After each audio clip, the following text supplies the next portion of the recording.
Sa norteng bahagi ng Negros Occidental, matatagpuan ang maraming libing na gintong kayamanan sa panahon ng Hapon.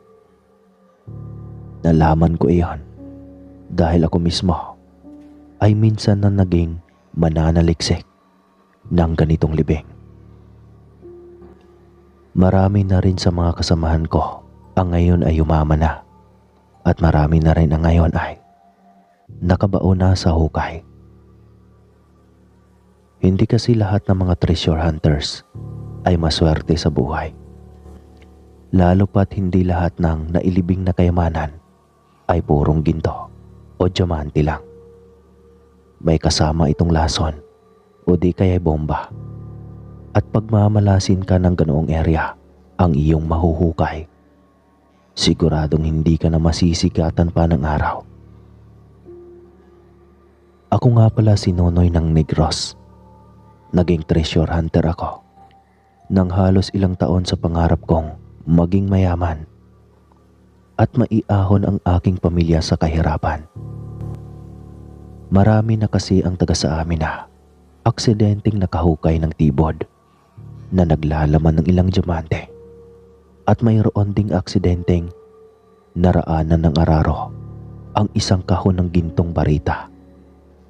Kaya nauso sa amin ang paghahanap ng mga palatandaan ng mga tagong yaman. May mga batong buhay na pormang pagong, ahas, ibon, isda, at marami pang iba. Marami na akong nahukay, ngunit nangangalahati pa lang ay sumusuko na ako at ang aking mga kasama. Sobrang lakas kasi ng amoy ng lasong cyanide. Minsan ay nababardahan, lalo na kapag sobrang lalim na at maulan ang panahon. Hanggang sa natagpuan namin ang isang area, hinukay namin iyon. At aksidenteng natagpuan namin ang isang lagusan o iyong isa sa mga tanil na gawa sa panahon ng mga Hapon. Ang lagusan na iyon ay tila ba may iba pang parte. May mga yabag kasi minsan na parang sa tao, at kung minsan ay may huni ng baboy na sumisigo, kaya nakiramdam kami sa unang araw na nadiscover namin ang lagusang iyon. Sumagi rin sa utak namin ang posibilidad na may malaking ahas na nakatira sa tanil na iyon. At mas lalong maraming elemento ang nakatira sa ganoon kalumang establishmentong gawa pa noong panahon ng mga Hapon. Maraming beses na rin kaming napaglaruan noon ng mga engkanto at kung ano-ano pang elemento, ngunit hindi kami takot dahil alam namin na mas malakas ang kapangyarihan ng Diyos. Dahil paggabi na ay nagdesisyon na kaming umuwi sa bahay na aming tinutuluyan sa lugar na iyon. Kanya-kanya kaming tuka kapag nasa kusina. May tagasaing, tagaigib, at tagaluto ng ulam. May tagahugas rin ng pinggan. Matapos iyon ay maaga na kaming namamahinga dahil sa sobrang pagod buong maghapon. Pero yung bangis ng aswang sa lugar na iyon, walang pinipiling bibiktimahin at kalabanin. Kahit puro kami mga barako at malalaking tao ay talagang sinubok ng aswang ang aming mga lakas. Nasa berha ako noon natulog dahil ang sarap ng simoy ng hangin at ang lamig pa. Banig na yari sa pandan lang ang tanging sapin sa aking katawan, at wala ring unan kasi nga nakituloy lang kami sa bahay na iyon. Kakaidlip ko pa lang ng mga sandaling iyon nang biglang hinila ang aking paa, at mula sa isang sulok ay napunta ako sa kabilang sulok dahil sa malakas na hila ng aswang. Ako naman dahil sa gulat ay nagsisisigaw, kaya napabangon ang iba kong kasama. at pinailaw ang flashlight ng isa na nasa kanyang bulsa. Maging sila ay nakita ang malaki at mabalahibong kamay at maging ang mahaba nitong kuko. Ay putik, aswang to. Pagpahingahin mo kami ha. Pagod kami ngayon, sa ibang araw ka na mag-amok. Seryosong wika ni Alan. Hindi ko alam kung nagpapatawa lang ba siya dahil seryoso ang kanyang pagmumukha. Ik, ik, ik, ik. Ang huni ng aswang mula sa labas at tila ba galit na galit sa amin. Tumalon pa yata ito sa bubong dahil biglang may bumagsak na malaking nilalang roon. Ilang sandali pa ay humuni ulit ito at nanggagalaite. Sa galit ko nung mahimasmasan ay lumabas ako ng bahay. Bitbit ang aking kutsilyo na laging nakakabit sa aking sinturon. Biglang uminit ang aking ulo dahil sa pang-iistorbo nito sa napakasarap ko na sanang pagtulog. Sumunod ang iba kong kasamahan. 5 na kami ang nakipag-amok sa aswang. At sobrang tapang nga nito dahil lumitaw ito sa aming harapan. Yamats kang aswang ka. Pag ikaw ang aming mahuhuli, ikaw aming gagawing karne. Lagi pa namang tuyo ang aming ulam o di kaya talbos ng gabi. Wika naman ni Sito. Hindi talaga ang mga ito makapagseryoso tuwing nagsasama-sama. Laging may halong biro sa tuwing nag-uusap. Hindi ko akalaing pati sa pagkikipag-away sa aswang ay ganoon pa rin ang kanilang mga ugali. Sobrang pangit ng itsura ng aswang. Hubad ang kanyang buong katawan at puno ng balahibo ang lahat ng parte. At wala siyang ari na gaya ng mga normal na tao. Ang kanyang mamantikang balat dahil sa langis yata na pinahid ay sobrang hirap hawakan. Napakadulas niya kaya ang hirap makipagbuno. Gabunan daw ang katulad niyang aswang. At totoo pala talaga na nagpapahid ang mga ito ng mga langis. Magkahalo ang amoy nito. Masangsang, amoy bulok, at amoy lumang langis. Sobrang lakas pa niya dahil kahit 5 kaming nakipag-away sa kanya, ay nagtamo pa rin kami ng maraming galos. Iyong isa kong kasama na si Sito ay nagkaroon pa ng impeksyon sa kalmot ng kuko ng aswang na iyon. Mabuti na lang at alam ng isa pa naming kasama na si Pedring ang gamot para sa mga impeksyon sa sugat. Naghanap ito ng halamang pansit-pansitan at piniga iyon sa sugat ni Sito na nilalagnat na at nanginginig dahil sa impeksyon. Dahil doon ay madaling nahimasmasan si paring Sito. Kinabukasan nang bumalik kami sa area ay naiwan siyang mag-isa sa kubo na aming tinutuluyan at kami na lang 4 ang tumuloy sa aming lugar na hinukay. Napagdesisyon na naming 4 na pasukin ang tunnel, dala ang mga flashlight upang malaman ang nasa loob niyon. Umasa kaming may mahanap na kahit tibod man lang. Sabik pa kaming mapasok ang nadiscovery naming lagusan na iyon. Kahit may halo ring takot na baka may anaconda sa loob niyon. Nang nasa area na kami ay nauna akong bumaba sa aming hukay. Kasunod ang 3 ko pang kasama maliban kay Sito na iniwanan lang namin sa kubo dahil masama ang pakiramdam. Isa-isa kaming pumasok sa butas ng nasabing tunnel. Bit-bit ang tig-iisang flashlight. Lumilikha pa ng iko ang aming tinig. Ibig sabihin ay malawak o mahaba pa ang nasabing lagusan na iyon. Sakto lang rin na hindi kami yumuyuko sa paglalakad. Pwede ring magsabayan sa paglalakad ang 2 tao sa lapad nito. Patuloy kaming umuusad sa tunnel na iyon. Sa kasamaang palad ay narating namin ang dead end na sarado na. At ang parting iyon ay tirahan na pala ng aswang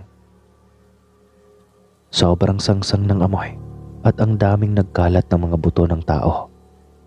Nagmamadali kaming umalis sa lugar na iyon upang makatakas, ngunit salubong na pala namin ang nakatira sa didin na iyon ng lagusan. Nang matamaan ng ilaw ng flashlight ang nilalang na iyon, ay napagtanto naming ang aswang na aming nakalaban noong nakaraang gabi ay siya ring aswang na nakatira sa aming nadiskobring lagusan. At dahil wala na kaming mararaanan pa para tumakas, pinili na naming magpaglaban sa nilalang. Sumagay na rin sa isipan namin na kaya kami inatake ay nabulabog namin ang kanyang lihim na tirahan.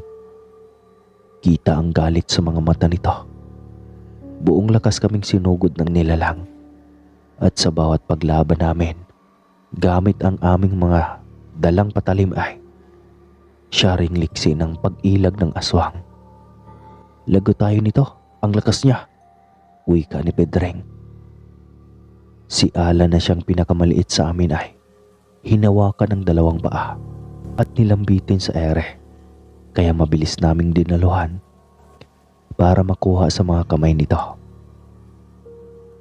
Ngunit napakawais ng nilalang. Ginawa niya pang panangga si Alan mula sa aming mga patalim habang nakatiwarik pa ang tao. Hindi naman kami makasugod ng basta-basta dahil napakalakas at liksi nitong gumalaw. Mabuti na lang at nakuha ni Alan ang kanyang kutsilyo sa gilid niya. Kahit walang direksyon ay walang humpay ang kumpas nito ng bitbit na kutsilyo. Hanggang sa natamaan ang kamay ng aswang na may hawak sa kanya, kaya nabitawan siya nito. Nagdesisyon na kaming tumakbo para tumakas at sobrang bilis din na humabol ang aswang.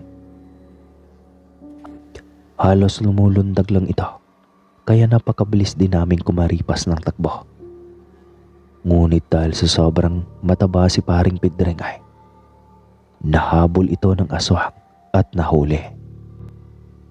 Sumigaw ito na tulungan daw siya, kung kaya't napatigil ulit kami sa pagtatakbo. Wala kaming magawa kundi ang lumabang muli sa nilalang na iyon. Nangahas kayong pasukin ang bahay ko. Ngayon, tatakas-takas kayo. Galit na wika ng aswang sa garalgal at malakas na boses. Hindi namin sinasadya na mahukay ang lagusang ito. Hindi naman ikaw ang sadya namin dito, kundi ang kayamanan. Nais lang naming makaahon sa buhay ang pamilya namin, sagot ni paring Alan. Kahit na, nangahas pa rin kayong pasukin ang bahay ko. Galit na tugon nito at patuloy pa rin si Pedreng na nakipagbuno dito. At may mga sugat na rin ang kamay ng aswang dahil sa ginawa niyang panangga ang kanyang kamay sa aming mga kutsilyo. Dinidilaan lamang niya ang mga natatamong sugat at tila nawawala na kaagad ito sa kanya. Hindi makikita ang pagngiwi nito dahil sa hapdi ng sugat. Pauwiin mo na lang kami. Pangako hindi na kami babalik rito. Gayong alam na naming tirahan mo ito. Wika pa ni paring Alan. Hindi pwede. Hindi papayag si Darwa. Ang lamang lupa na nagbabantay sa kayamanan na nakatago sa lugar na ito. Maging siya ay nabulabog sa pagiging mapangahas niyo. Galit pang wika ng aswang. Nagkatinginan kami sa sinabi ng aswang. Kung ganoon ay hindi lang ito ang nabulabog. May mga kasama pala ito sa lumang lagusang iyon. Kung ganoon, hindi kami natatakot sa inyo. Ang nakatagong yaman dito ay hindi pag-ari ng lamang lupang iyan. Mga yaman din yan na ninakaw ng mga Hapones at inilibing dito sa atin. At ngayon ay inangkin ng mga elemento na nakabantay. Umaasa lang naman kami na makakuha ng mga yamang iyon. Ang gusto lang namin ay mabigyan ng magandang buhay ang aming pamilya. Wala nang iba pa. Wika ko sa aswang. Ngunit nagalit muli ito at sinabing ang mga bagay na nakaw ay hindi na dapat pagkaabalahan pa. Ang aswang na iyon ay tila maraming alam sa kasaysayan at hindi ko alam kung bakit doon niya napiling manirahan. Marahil ay wala rin itong pamilya na uuwian. Ilang sandali pa ay biglang sumugod ang aswang. Nahawakan nito sa liig si paring Pedreng. Mabilis kaming dumalo para iligtas ito sa kamay ng aswang. Gaano man ito kalakas ay alam namin na may kahinaan pa rin ito. Hindi namin siya maikutan sa likod dahil hindi ganoon kalapad ang lugar. Mabuti na lang at ang gamit naming flashlight ay pang heavy duty at nakalagay na sa aming noo. Kaya hindi kami mahirapang makita ang nasa harapan. Sabay namin siyang sinugod at buong lakas na hinawakan ang kanyang mga kamay. Kamay ni paring Alan sa kabila, habang sa kabila naman ay ang isa pa naming kasamahan. Sobrang dulas niya, ngunit buong lakas namin siyang hinila at nabitawan nga nito si Pedreng. Ngunit sumugod itong muli. At ako naman ang punteriya nito. Kaya mabilis kong pinaghahampas ng kutsilyong hawak ko ang kanyang mga kamay. Ngunit parang wala lang sa kanya ang natamong sugat. Naalala ko ang sinabi ng aking lolo noon. Kapag daw makipagbuno sa aswang, sikaping sa likod matamaan ng kung anong bagay na panlaban sa kanila. Kaya naghanap ako ng paraan upang makaikot sa kanyang likuran. Naisipan ko na tanggalin ang flashlight sa aking noo at umupo para ikutan ang aswang sa kanyang likuran. Ngunit minaliit ko yata ang bilis at liksi ng aking kaharap na aswang. Mabilis ako nitong nahawakan ang aking damit sa likod at hinila papunta sa kanyang harapan. Agad ding dumalo ang tatlo. Naalala ni Pedreng ang isa pa niyang patalim sa kanyang likuran, ang kanyang punyal. Agad niya iyong hinugot at sinaksak ng buong lakas ang aswang. Ngunit mabilis itong nakailag kaya natumba si Pedreng at ang hawak na punyal ay bumaon sa lupa. Mas lalong nanggagalaiti ang aswang nang makita ang punyal dahil isa ito sa mga bagay na maaaring gamitin sa pagkitil ng kanyang buhay. Mabilis na binunot ulit iyon ni Pedreng. Bumalik siya sa pagtayo at kumuha ng lakas upang muling atakihin ang aswang. Samantalang kami ay patuloy lang sa pag-atake. Kailangan naming iligtas ang aming sarili at hindi kami papayag na may isa sa aming mawawala. Kung mayroon man na buhay ang malagas, ay ang aswang dapat iyon. Maraming na ring sugat sa kamay ang aswang, ngunit hindi man lang ito napagod. Nagkanda-ugaga rin ito kakasangga ng aming mga patalim. Hanggang sa natsyempohan ni Pedreng na ikutan ito sa likod. Buong lakas na sinaksak ng punyal ang likod nito. Kaya nagulat ang aswang at napamulagat pa ang mga mata habang nakalahod sa lupa. Nakatunghay sa amin habang unti-unting nawawala ng hininga. Sa wakas ay napuksa rin namin ang aswang. Bahala kung wala kaming natagpuan na kayamanan. Ang importante ay buo pa rin kami na makakauwi. Marami mang galos at sugat kaming natamo ay magagamot naman. Pero ang aswang, sigurado kaming mamamatay na talaga iyon. Lalo pat sa puso nito umabot ang saksak ng punyal na ibinao ni Pedreng sa kanyang likod. Nang umuwi kami ay ibinalita kaagad namin sa naiwan naming kasamahan ang nangyari. Nagpasalamat na lamang ito at hindi siya nakasama dahil siguradong hindi siya makakalaban sa mabangis na aswang dahil sa sobrang sakit ng mga sugat na natamo niya mula sa kuko ng aswang. Naghanap pa rin kami kaagad ng pansit-pansitan upang gamutin ang aming mga natamong sugat at hindi na umabot pa na ma-infection. Sa ilang taon na sumugal ako ng oras, pera at buhay, ay tila napakailap sa akin ng kapalaran. Kaya bumitiw na ako sa hangaring yumaman. Ilang taon na ako sa ganoong pangarap. Kung ano-anong elemento at nilalang na ang aking nakakasalamuha. Muntik na nga rin akong malaso ng cyanide kung hindi lang ako kaagad nakaakyat at tinulungan ng aking kasama. Siguro kung hindi para sa iyo, kahit ibubuwis mo pa ang iyong buhay, ay hindi mo talaga iyon makakamtan. Naging kontento na lang ako na kung ano lang ang meron. Higit sa lahat naman ay malusog na katawan. Nag-asawa na rin ako para naman magkaroon ng inspirasyon sa buhay. Lagpas na ako ng kalendaryo ngunit hindi pa ako nakahanap ng katuwang sa buhay dahil nakatuon lang ang atensyon ko sa mga nakalibing na Yamashita treasure. Mabuti na lang at ang nahanap kong katuwang sa buhay ay siya ko rin palang kapitbahay. May katagalan na ring naghihintay na mapansin ko. Kaya ayon, hindi na namin pinatagal pa at sa simbahan din naman ang punta. 2008 nang kami ay ikinasal.